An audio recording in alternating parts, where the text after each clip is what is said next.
Hi everyone, welcome back to my channel. ಇವತ್ತು ನಮ್ಮ ಕಿಚನಲ್ಲಿ ನುಗ್ಗೆಕಾಯಿ ಸಾಂಬಾರು ಹೇಗೆ ಮಾಡೋದು ಅಂತ ನೋಡೋಣ. ನಾನಿಲ್ಲಿ ಆಲ್ರೆಡಿ 2 ನುಗ್ಗೆಕಾಯಿನ ಕಟ್ ಮಾಡಿ ಒಂದು ಪಾತ್ರೆಯಲ್ಲಿ ಅರ್ಧ ನೀರಿಗೆ ಸ್ವಲ್ಪ ಉಪ್ಪು ಹಾಕಿ ಬೇಯಿಸಿ ಎತ್ತಿಟ್ಕೊಂಡಿದ್ದೀನಿ. ಒಡ್ಕೊಳ್ಳೋ ಅಷ್ಟು ಬೇಯಿಸ್ಕೊಳ್ಳೋದು ಬೇಡ, ಈ ಥರ ಇದ್ದರೆ ಸಾಕು. ಈಗ ಒಂದು ಸಾಂಬಾರು ಮಾಡೋ ಪಾತ್ರೆಯಲ್ಲಿ ಅರ್ಧದಷ್ಟು ನೀರು ಹಾಕಿ ಕಾಯಿಸೋದಕ್ಕೆ ಇಟ್ಟಿದ್ದೀನಿ. ಹಾಗೆ ಈ ಸೈಜ್ ಬೌಲ್ನಲ್ಲಿ ಒಂದು ಬೌಲ್ ಫುಲ್ ತೊಗರಿಬೇಳೆನ ನೀಟಾಗಿ ವಾಶ್ ಮಾಡಿ ತಗೋತಾ ಇದ್ದೀನಿ.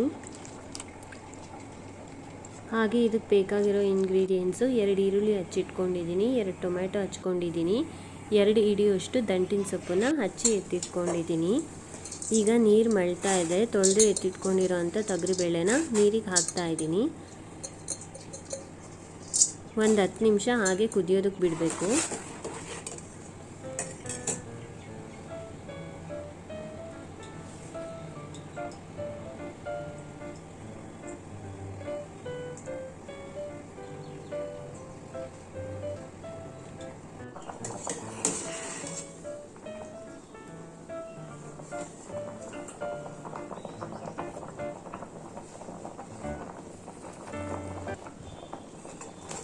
ಒಂದು 10 ನಿಮಿಷ ಬೆಂದಿದ್ದಾದಮೇಲೆ ಹಚ್ಚೆತ್ತಿಟ್ಕೊಂಡಿರೋ ಅಂಥ ಈರುಳ್ಳಿ ಮತ್ತು ಟೊಮೆಟೊನ ಹಾಕೋತಾ ಇದ್ದೀನಿ.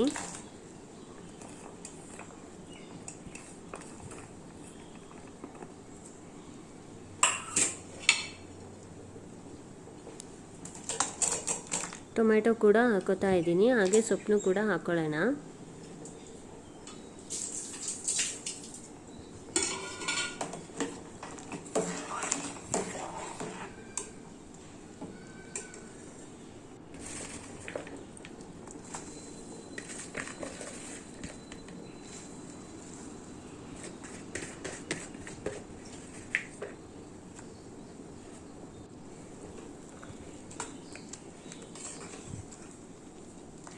ಹೀಗೆ ನೀಟಾಗಿ ಮಿಕ್ಸ್ ಮಾಡಿ ಚೆನ್ನಾಗಿ ಬೇಯೋದಕ್ಕೆ ಬಿಡಿ. ಬೇಳೆ, ಟೊಮ್ಯಾಟೊ, ಸೊಪ್ಪು ಎಲ್ಲ ಚೆನ್ನಾಗಿ ಒಂದು 10 ನಿಮಿಷ ಬೇಯಬೇಕು. ಅಷ್ಟರಲ್ಲಿ ನಾವು ಖಾರ ರುಬ್ಬೋದಕ್ಕೆ ಏನೇನು ಬೇಕು ನೋಡೋಣ. ಒಂದು ಮಿಕ್ಸಿ ಜಾರ್ಗೆ 1 ಬೌಲ್ ಕಾಯಿ ತುರಿ ಹಾಕೋತಾ ಇದ್ದೀನಿ ಖಾರ ರುಬ್ಕೊಳ್ಳೋದಕ್ಕೆ.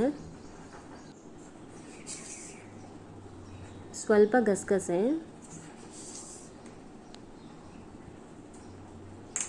ಹಾಗೆ 2 ಸ್ಪೂನ್ ಸಾಂಬಾರ್ಗೆ ಹಾಕೋ ಖಾರದ ಪುಡಿ ಹಾಕೋತಾ ಇದ್ದೀನಿ. ಖಾರ ಜಾಸ್ತಿ ಬೇಕು ಅನ್ನೋರಿಗೆ ಇನ್ನೂ ಅರ್ಧ ಸ್ಪೂನ್ ಎಕ್ಸ್ಟ್ರಾ ಹಾಕೊಳ್ಳಿ. ಹಾಗೆ ರುಬ್ಕೊಳ್ಳೋದಕ್ಕೆ ಈರುಳ್ಳಿ ಮತ್ತು ಬೆಳ್ಳುಳ್ಳಿನ ಮಗ್ಗಿಸ್ಕೋಬೇಕು.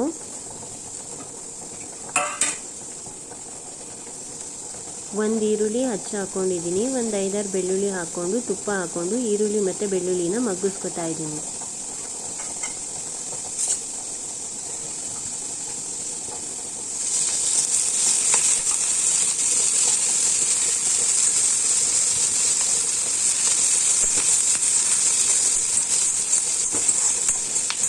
ಚೆನ್ನಾಗಿ ಫ್ರೈ ಮಾಡ್ಕೋಬೇಕು.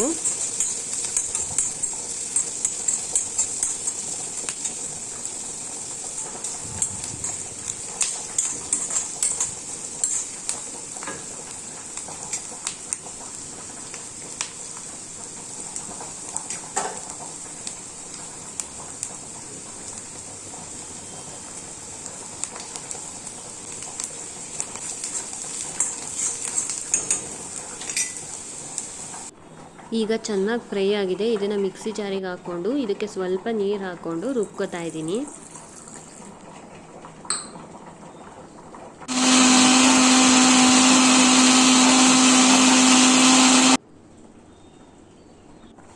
ಖಾರ ರೆಡಿ ಆಗಿದೆ.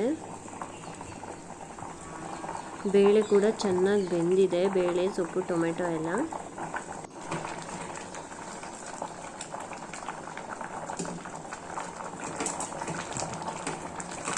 ಈಗ ಇದಕ್ಕೆ ಬೇಯಿಸಿ ಎತ್ತಿಟ್ಕೊಂಡಿರೋವಂಥ ನುಗ್ಗೆಕಾಯಿ ಮತ್ತು ಆ ನುಗ್ಗೆಕಾಯಿ ನೀರನ್ನು ಕೂಡ ಹಾಕ್ತಾ ಇದ್ದೀನಿ.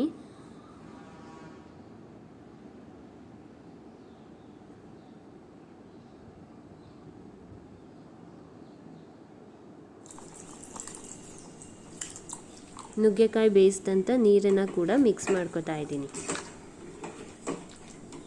ಹಾಕಿ ನೀಟಾಗಿ ಮಿಕ್ಸ್ ಮಾಡಿಕೊಂಡು ರುಬ್ಕೊಂಡಿರೋ ಅಂಥ ಖಾರ ಕೂಡ ಹಾಕ್ಕೊಂಡು ಕುದಿಸ್ತಾ ಇದ್ದೀನಿ.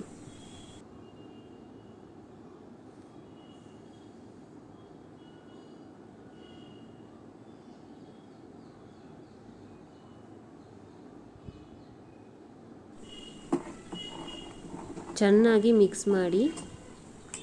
ಆಲ್ರೆಡಿ ನುಗ್ಗೆಕಾಯಿ ಬೇಯುವಾಗ ಸ್ವಲ್ಪ ಉಪ್ಪನ್ನು ಹಾಕಿರ್ತೀವಿ, ನೋಡಿಕೊಂಡು ಉಪ್ಪು ಹಾಕ್ಕೊಳ್ಳಿ. ಈಗ ಅದಕ್ಕೆ ಒಗ್ಗರಣೆ ರೆಡಿ ಮಾಡ್ಕೊತಾ ಇದ್ದೀನಿ. ಸಾಸಿವೆ ಸಿಡಿದ್ಮೇಲೆ ಸ್ವಲ್ಪ ಆಯಿಲ್ ಹಾಕಿ ಹೀಟ್ ಮಾಡಿಕೊಂಡು 1/4 ಸ್ಪೂನ್ ಜೀರಿಗೆ ಹಾಕ್ಕೊತಾ ಇದ್ದೀನಿ. ಸ್ವಲ್ಪ ಕರಿಬೇವಿನ ಸೊಪ್ಪು,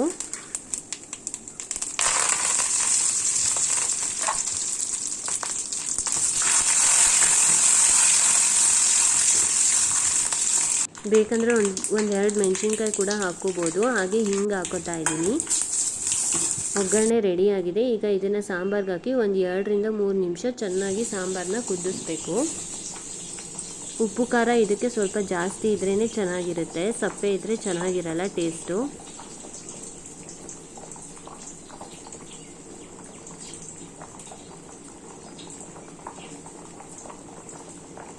ಸಾಂಬಾರು ಚೆನ್ನಾಗಿ ಕುದೀತಾ ಇದೆ. ಈಗ ನುಗ್ಗೆಕಾಯಿ ಸಾಂಬಾರು ರೆಡಿಯಾಗಿದೆ.